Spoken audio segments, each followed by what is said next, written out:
Yeah, thank you very much, Hirig, and like previous speakers, I welcome John and Edgar back to our committee and thank them for the valuable contribution that they've made to our committee's work over the years and at the British Irish Parliamentary Assembly as well.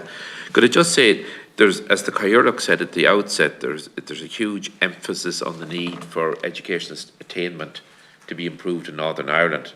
And I think one of the basic tenets of the paper that you have produced is the lack of education attainment, the loss of graduates. Now, all of us in our own way have always advocated a greater movement of at further education and higher education level, movement north-south and south-north. And it's slightly out of this context, but over the years, graduates or students who came from Northern Ireland to study here, did they by and large return to Northern Ireland in the past? I know that when students from Northern Ireland go to Britain, Wales, Scotland, a lot of them unfortunately don't return to Northern Ireland, particularly into the unionist community in particular. So obviously, it's just a point of interest. Is there any data available in regard to students from Northern Ireland studying in this state? Where do they continue to live here, or do they go back to Northern Ireland?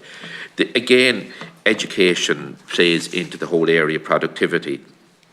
I recall reading some commentary that 21% of 30 to 34-year-olds have not completed post-primary education in Northern Ireland. If that's accurate, it's a very high percentage not to finish second level. Our figure here is less than 10%, to my knowledge. It's generally quoted as 9%. You might just comment on that as well. So that shows the difficulty there is and the need, as you said, in regard to reform of the second level education system to provide equality of opportunity. And I think, and I sincerely hope, that we will see a new constitutional arrangement in the future, United Ireland, and I'm realistic enough to know it won't happen as quick as I or other people would like.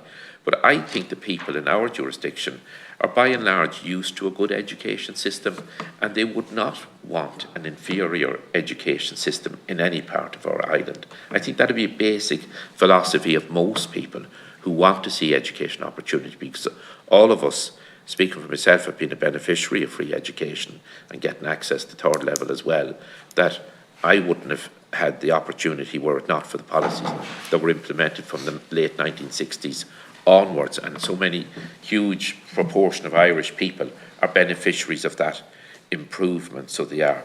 So from that point of view, progress in the whole area of education is key to progress and productivity. Now,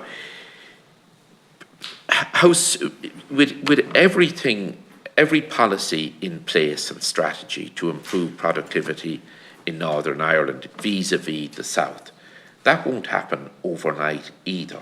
What would be the optimal time period to achieve equalisation in productivity? I presume you're talking about more than a decade. I assume you would be talking about more than that.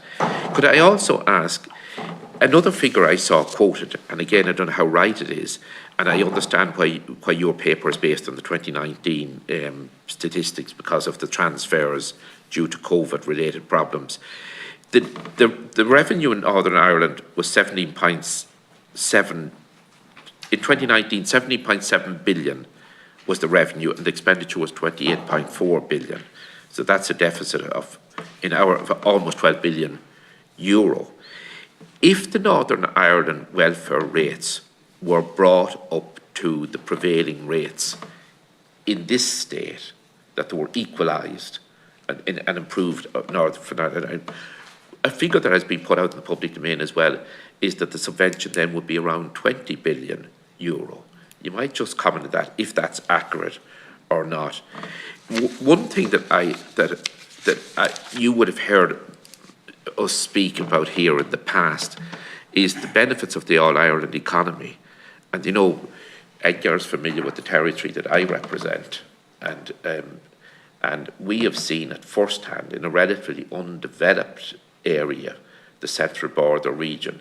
I have seen, and the people north of Cavan have seen the huge benefits since 1998 of the developing All-Ireland economy.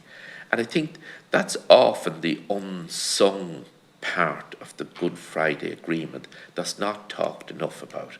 We had IBEC here some time ago in the context of reviewing the meeting the architects of the Good Friday Agreement and the benefits from it.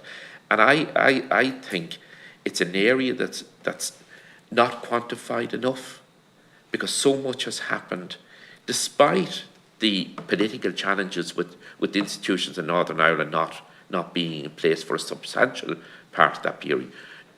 Despite the huge international downturn, despite COVID, that all-Ireland economy in trade north and trade south has grown hugely for the benefit. And as trade north-south has grown much more dramatically, to my knowledge, than trade south-north. But we're all beneficiaries of it. And I think we want to continue to talk much more about the all-Ireland economy and the huge benefits that we are deriving from it. And I'd like to see that talked up much more, because again, it's a great credit to the business people, the entrepreneurs, the people who have driven this all-Ireland economy without any political ideology, without flag waving, without talking about new political structures. They've gone on and they've created jobs that are benefiting the communities that I and Pauline and others represent, the same as our Cathaoirleach and Senator McGahan as well.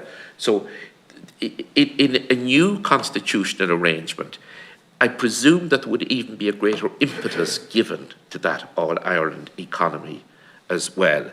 So they're just a few of the questions you might make, or a few of the comments that you might just refer to in your response to me, please. Thank you.